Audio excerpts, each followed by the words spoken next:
ভাৰতৰ বায়ুসেনা বৰ্তমান বহু শক্তিশালী স্থিতিত আছে। পাকিস্তান তথা সন্ত্ৰাসবাদীয়ে মূৰ দুৱাবই লাগিব।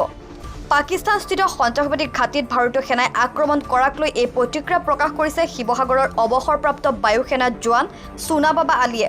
1971 চনত ভাৰত পাকিস্তানৰ যুদ্ধৰ সময়ত ভাৰতীয় বায়ুসেনাৰ ষ্ট'ৰ কিপাৰ হিচাপে দেশমাতৃক সেৱা আগবঢ়াইছিল সোনা বাবা আলীয়ে। ভাৰতীয় বায়ুসেনাই এয়াৰ ষ্ট্ৰাইক চলোৱাৰ সময়ত কেনেকৈ সহায় কৰিব লাগিব, পাকিস্তানৰ ফালৰ পৰা আক্ৰমণ কৰিলে কিদৰে সাধাৰণ নাগৰিক সজাগ সচেতন হ'ব লাগিব, সেই বিষয়েও কৈছে সোনা বাবা আলীয়ে। শিৱসাগৰৰ পৰা ৰাতু কুমাৰ দাসৰ ৰিপৰ্ট, লেংডন বাতৰি। প্ৰথমতে ক'বলৈ গ'লে এইটো অমানৱীয়, যিটো পেহেলগামত ঘটিলে সেইটো অমানৱীয়। এনেকুৱা কাম কোনো জেগাতেই যাতে অদূৰ ভৱিষ্যতেও নহয় আৰু বৰ্তমানো যাতে এনে কামলৈ আগবাঢ়ি নাযায়। আৰু দ্বিতীয় কথা হ'ল যে তেওঁলোকক যিটো শিক্ষা দিলে আমাৰ ভাৰতীয় সৈন্যই, সেই শিক্ষাটো প্ৰশংসনীয়। আৰু অদূৰ ভৱিষ্যতে ঠিক যদি কেনেবাকৈ যদি কাটচিত কিবা হ'বলগীয়া, যাতে তেওঁলোকে আমাৰ অহাৰ আগতে 10 বাৰ যাতে মূৰ দুৱাই পেলাই আমাৰ ফালে চাই ক'ব যে আমি নোৱাৰোঁ, আমি হাৰ মানিছোঁ।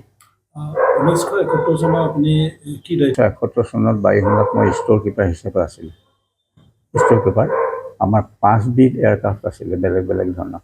সেই গোটেই এয়াৰক্ৰাফ্টখিনি যেনেকৈ আজিকালি ধৰি লওক এটা সৰু কথা, চাইকেল দোকান এখন লগৰ নানা ধৰণৰ বস্তু বাহালি পায়, ঠিক সেই ধৰণে আমাৰ 5খন এয়াৰক্ৰাফ্টৰ কাৰণে সম্পূৰ্ণ যা যোগাৰসহ আমি আছিলোঁ। যিকোনো মুহূৰ্তত বিচাৰিলে আমি যাতে তেওঁলোকৰ প্ৰয়োজন পূৰা কৰিব পাৰোঁ। ইতিমধ্যে আপুনি গম পাইছে যে মকড্ৰিল সন্দৰ্ভত থাকিব ভাৰতীয় সেনাবাহিনী নাগৰিকে কি ধৰণে মকড্ৰিলটোৰ প্ৰয়োজনীয়তা কিমান?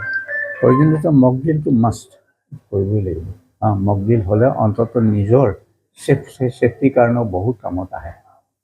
গতিকে মকড্ৰিল যদি বোলে কি কোনোবাই নাজানে তাক শিকাই দিবলৈ কোনোবা পাৰ্টিকুলাৰ মানুহ আহি হ'লেও গাঁৱে গাঁৱে এজন হ'লেও আহি কিবা এটা ফিল্ডত বা অন্য জেগাত মুকলি জেগাত ইয়াৰ বিষয়ে এটা আলোচনা ৰিহাৰ্চেল নিচিনা কৰিব লাগিব। যদি হয় তেতিয়া ভাৰতীয় নাগৰিকসকলে কি কৰাটো? ভাৰতীয় নাগৰিকসকলে যুদ্ধত যিমান দূৰ পাৰে সহায় কৰিব পাৰে লাগে। আৰু বিশেষকৈ মই মোৰ নিজৰ বিষয়ে কৈছোঁ, যদি কাইলৈ যুদ্ধ হয় মই যুদ্ধত নিজে আগবাঢ়ি যাম।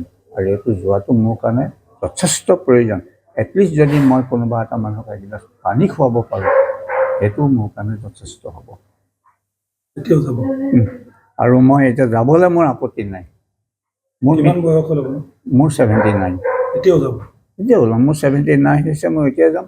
যদি মই কাৰোবাক যদি অকণমান সহায় কৰিব পাৰোঁ, মই এই দুনিয়ালৈ অহা এটা সাৰ্থক বুলি ভাবিছোঁ। ইণ্ডিয়ান এয়াৰফ'ৰ্চত কাম কৰাটো মোৰ কাৰণে এটা বৰ সাৰ্থক কাম কৰিলোঁ বুলি মই ভাবিলোঁ।